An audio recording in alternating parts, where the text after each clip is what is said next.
Hello दोस्तों, astro stock prediction में आपका स्वागत है।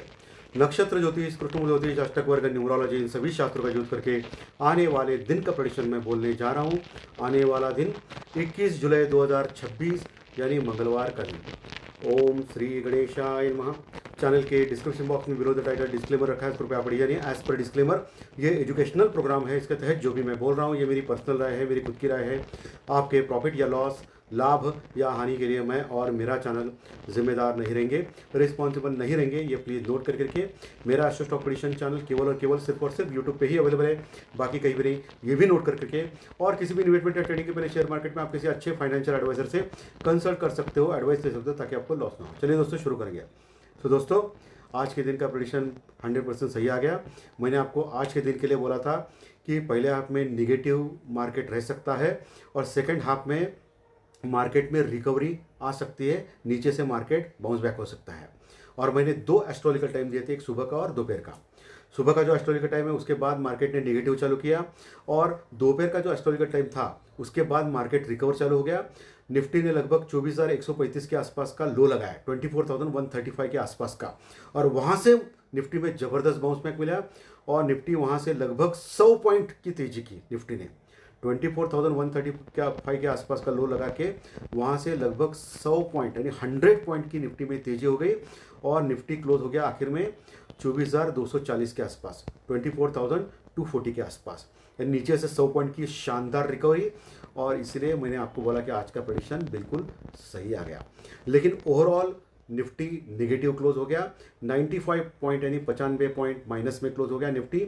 और सबसे इंपॉर्टेंट मैंने चीज़ आपको शुक्रवार के दिन बोला था कि ये फेक ब्रेकआउट हो सकता है। शुक्रवार के दिन शॉर्ट कवरिंग रैली के कारण मार्केट बढ़ गया था, और ये भी जो बोल्ड स्टेटमेंट था मेरा वो बिल्कुल सही आ गया। और मैंने आपको एक टेक्निकल चीज़ सिखाई थी कि अगर लगातार 2 दिन क्लोज करता है निफ्टी 24,250 का जो रजिस्टेंस रिकॉर्ड लेवल उसके ऊपर, तो ही निफ्टी आगे बढ़ सकता है 24,500 तक। निफ्टी ने क्या किया, शुक्रवार के दिन तो 24,250 के ऊपर ब्रेकआउट दिया, लेकिन वो फेक ब्रेकआउट था, जैसे मैंने बोला था आपको कि शॉर्ट कवरिंग रैली थी शुक्रवार के दिन। और क्या हो गया, 24,330 340 का जो क्लोजिंग था वहाँ से लगभग 100 पॉइंट नीचे क्लोज हो गया। और सबसे इंपॉर्टेंट 24,250 का जो रजिस्टेंस रिकॉर्ड लेवल है उसके नीचे क्लोज हो गया। आज फिर से वही मैं बोल रहा हूँ, 24,250 के ऊपर अगर लगातार 2 दिन क्लोज करता है निफ्टी तो ही ऊपर जा सकता है, अन्यथा नहीं जा सकता है। ये आपको ध्यान में रखना है।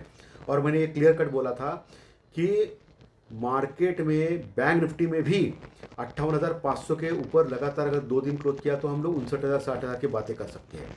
क्या हो गया, फ्राइडे के सत्र में 58,500 के ऊपर गया, क्लोजिंग दी, लेकिन टिक नहीं पाया, और आज वहाँ से लगभग 600 पॉइंट नीचे आ गया बैंक निफ्टी। बहुत बड़ी गिरावट।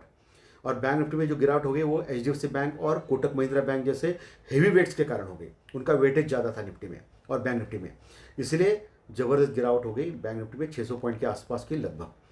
और बैंक निफ्टी क्लोज हो गया 58,000 के नीचे, 58,940 के पास, और ये बहुत ख़राब था 58,000 के नीचे का क्लोजिंग। तो ये जो टेक्निकल लेवल के ऊपर जो मैंने बोला था वो भी 100% करेक्ट हो गया। तो अभी फिर से 58,500 के ऊपर लगातार 2 दिन अगर जब तक क्लोज नहीं करता है बैंक निफ्टी, तब तक आप 59,000 60,000 की बातें भूल जाइए। क्लियर कट में बोल रहा हूँ, क्योंकि ऊपर का लेवल जो है वो कॉल राइटर्स यानी रेजिस्टेंस रिकॉर्ड लेवल का रहेगा निफ्टी में 24,250 के ऊपर बहुत प्रॉब्लम है। सो ये चीज़ें आपको ध्यान में रखना है कल के लिए। क्लियर कट ये टेक्निकल लेवल बोला है मैंने। और निफ्टी में नीचे अभी सपोर्ट है 24,100 150 के आसपास का है, वहाँ पुट राइटर्स है। अगर वो भी लो तोड़ दिया कल उसने तो 24,050 का आखिरी सपोर्ट बचेगा निफ्टी में कल के लिए, 24,050। उसके अगर नीचे जाता है तो फिर बड़ी गिरावट के लिए तैयार होगा निफ्टी। और 24,250 के ऊपर क्लोज करता है तो अच्छी बात रहेगी आगे के लिए। क्लियर एकदम। ऊपर का रेजिस्टेंस जो रिकॉर्ड बड़ा लेवल है वो तो है 24,500 550 के पास वैसे।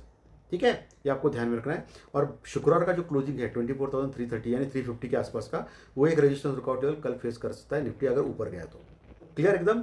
वही बैंक निफ्टी में ऊपर तो 58,500 के ऊपर बड़ा रेजिस्टेंस रिकॉर्ड लेवल है, ये तो आपको पता है, वहाँ कॉल राइटर्स है, मंदी करने वाले लोग एज पर ऑप्शन एनालिसिस।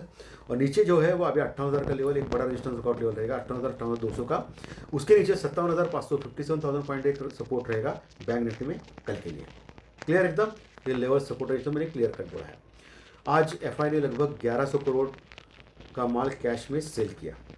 और कंटिन्यूस सेलिंग में ही है एफ आई। और वही डोमेस्टिक इन्वेस्टर यानी हमारे म्यूचुअल फंड बोले, उन्होंने लगभग 1300 करोड़ यानी 1300 करोड़ के आसपास का माल कैश में बाई किया, ये अच्छी बात है। लेकिन ओवरऑल जो इंडेक्स फ्यूचर में अभी भी 10% के आसपास शॉर्ट पोजीशन लेके बैठा है एफ आई, लगभग फॉरेन इन्वेस्टर्स। इसका मतलब वो 90% शॉर्ट पोजीशन में बैठा है इंडेक्स फ्यूचर में, और ये बहुत बड़ा लेवल है। जब तक शॉर्ट कवरिंग नहीं करता है एफ आई, तब तक मार्केट ऊपर जाने का सवाल ही नहीं आता है।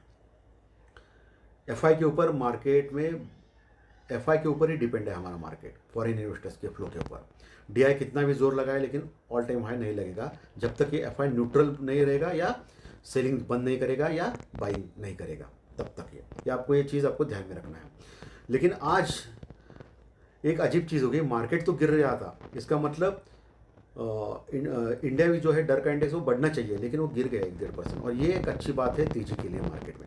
वैसे अभी फॉरेन जो मार्केट्स है वो ठीक ठाक है, लेकिन हमारा गिफ्ट निफ्टी नीचे है, ठीक है। ईरान और अमेरिका के बीच में फुल स्केल अभी वॉर चालू हो गया है, और ब्रेंट क्रूड ऑयल जो 88-90 डॉलर के आसपास था कल का, वो थोड़ा सा कम हो गया है, वो एक अच्छी बात है हमारे लिए।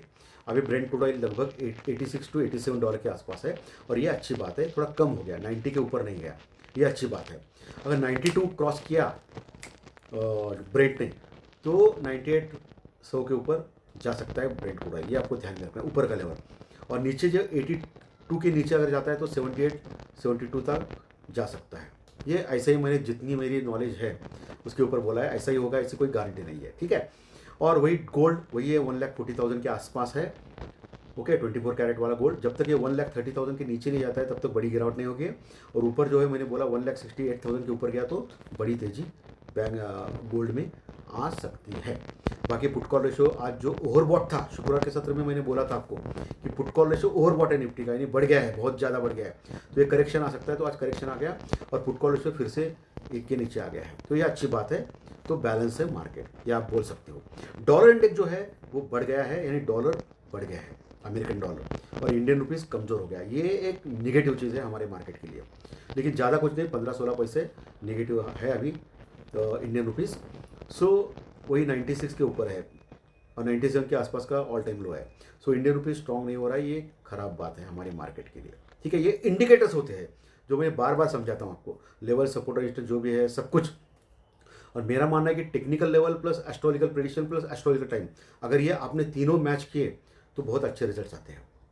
प्रेडिक्शन तो मैं मार्केट आवर्स के बाद देता हूँ, लेकिन एडवांस 3 डेज में प्रेडिक्शन में सुबह ही देता हूँ 10:30 से 12 बजे के बीच में, जिसका फ़ायदा आप ले सकते हो। तो 3 दिन का प्रेडिक्शन मिलता है वहाँ, ठीक है, कोई बात नहीं। चलिए, सो अभी समस्या ये है कि मार्केट में क्या चल रहा है। मार्केट निगेटिव है, जब तक ये अमेरिका और ईरान का युद्ध खत्म नहीं होता है तब तक ये मार्केट ऐसा ही रहेगा। ब्रेंट क्रूड ऑयल अगर 90 डॉलर के ऊपर चला गया तो मार्केट में बड़ी गिरावट हो सकती है हमारे मार्केट में, आपको ध्यान में रखना है।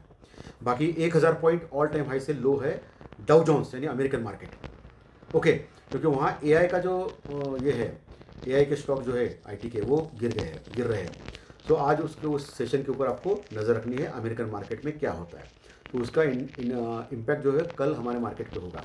कल मंगलवार है, तो कल निफ्टी का एक्सपायरी का दिन है, ये आपको ध्यान में रखना है। एक्सपायरी के दिन 2 ही प्रकार ट्रेड होते हैं, एक तो टाइम पास का सेशन होता है एक छोटे दायरे में, जहाँ कॉल राइटर्स पुट राइटर्स पैसे कमाते हैं और ऑप्शन बायर्स लॉस होता है उनका। दूसरा ट्रेड जो होता है, अगर इंपॉर्टेंट लेवल्स जो होते हैं वो ब्रेक होते हैं, अगर सपोज सपोर्ट ब्रेक हो गया नीचे और ऊपर रजिस्टर रुकआउट लेवल ब्रेक हो गया ऊपर का, तो मार्केट में बड़ी मूवमेंट आती है। ये आपको ध्यान में रखना है कल के लिए, क्योंकि कल मंगलवार है, निफ्टी का एक्सपायरी है। क्लियर एकदम, ये भी चीज़ मैंने आपको समझाई है शॉर्ट में, ठीक है। चलिए अभी ज्योतिष शास्त्र प्रेडिक्शन के ऊपर आते हैं। सो कल तारीख है 21 तारीख, और एज पर न्यूमरोलॉजी 21 अंक होता है बृहस्पति गुरु का, और कल है मंगलवार। गुरु और मंगल एक दूसरे के परम मित्र है, सो अच्छी बात है, एज पर न्यूमरोलॉजी तो ठीक ठाक लग रहा है, ठीक है। सो कल नक्षत्र ज्योतिष कृष्णमूर्ति अष्टक वर्ग के अनुसार क्या हो सकता है, यानी कृष्णमूर्ति ज्योतिष चार्ट केपी चार्ट के अनुसार भी क्या हो सकता है, ये सबसे इंपॉर्टेंट है। नक्षत्र लॉर्ड यानी नक्षत्र अधिपति, उसके योग नक्षत्र सब लॉर्ड यानी उपनक्षत्र अधिपति से चंद्रमा के साथ अन्य कुंडली में, नवमाश कुंडली में सब कुछ कैलकुलेट करने के बाद, और जब मैं देख रहा हूँ कि चंद्रमा जो है वो तुला राशि में आ चुके हैं, कन्या राशि खत्म करके, और उनका जो तुला राशि यानी शुक्रदेव की राशि, और उनका जो नक्षत्र है वो है चित्रा नक्षत्र, जो मंगल का नक्षत्र है। यानी कल मंगलवार है, मंगल के नक्षत्र में चंद्रमा रहेगा, ओके, ये आपको ध्यान में रखना है। मंगलवार और मंगल के नक्षत्र में जब चंद्रमा होता है तो मोमेंट्स बड़े आते हैं, सो आपको ध्यान में रखना है इस चीज़ का, ठीक है। सो एज पर सब कुछ कैलकुलेट करने के बाद मुझे लग रहा है कि कल भी आपको केयरफुल रहना है, सावधान रहना है। एस्ट्रोलॉजी का टाइम दोपहर का है, उस समय आपको ट्रेंड का पता चलेगा थोड़ी देर के लिए, और जो भी प्रॉफिट बनता है वो बन के निकलना है आपको, ओके। जो भी आपका एडवाइज़र है, सेबी रजिस्टर्ड फाइनेंशियल एडवाइज़र, उनसे आप सलाह ले सकते हैं ट्रेडिंग और इन्वेस्टमेंट करने के लिए। ओवरऑल कल नेगेटिविटी लग रही है, ठीक है। सो आपको बहुत ही केयरफुल रहना है कल के लिए। लेकिन दोपहर का जो एस्ट्रोलॉजिकल टाइम जो मैंने एडवांस 3 डेज में दिया है, उसके बाद मार्केट में थोड़ा सा मूवमेंट आ सकता है मार्केट में, तो उस मूवमेंट के साथ आपको जा सकते हो, ठीक है। चलिए अभी चंद्र राशि या लगन राशि के अनुसार आपका कल का दिन कैसा जा सकता है इसके बारे में समझिए। दोस्तों, मेष राशि को खराब जा सकता है, वृषभ मिथुन को अच्छा जा सकता है, कर्क सिंह को खराब जा सकता है, कन्या तुला को अच्छा जा सकता है, वृश्चिक धनु को खराब जा सकता है, और जिनके चंद्र राशि या लगन राशि मकर और कुंभ है उनको अच्छा जा सकता है, मीन राशि वालों को खराब जा सकता है। चलिए अभी अंकशास्त्र यानी न्यूमरोलॉजी यानी संख्या शास्त्र यानी आपकी डेट ऑफ बर्थ, आपकी जन्म तारीख, उसके अनुसार आपका कल का दिन कैसा जा सकता है इसके बारे में डिस्कस करेंगे। दोस्तों, जिनकी डेट ऑफ बर्थ 1 तारीख, 10 तारीख, 19 तारीख या 28 तारीख है उनको अच्छा जा सकता है कल का दिन।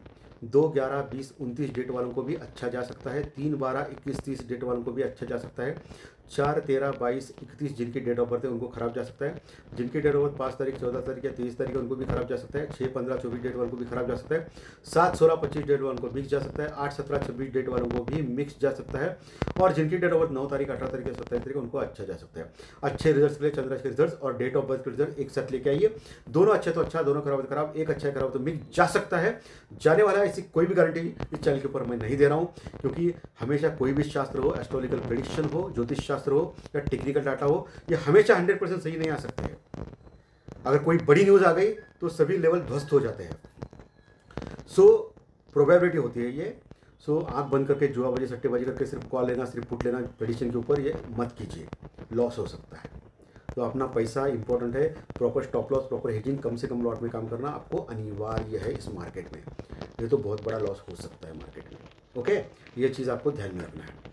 सो आज का मेरा जो कार्यक्रम अच्छा लगा आपको तो लाइक दबाइए, कमेंट बॉक्स में कमेंट लिखिए, और जो नए दर्शक पहली बार चैनल देख रहे हैं वो सब्सक्राइब का बटन जरूर दबाइए, ताकि आपको आने वाले सभी वीडियो इसी चैनल के ऊपर सिर्फ और सिर्फ यूट्यूब पर जरूर देखने मिले। धन्यवाद, फिर मिलेंगे। Thank you very much.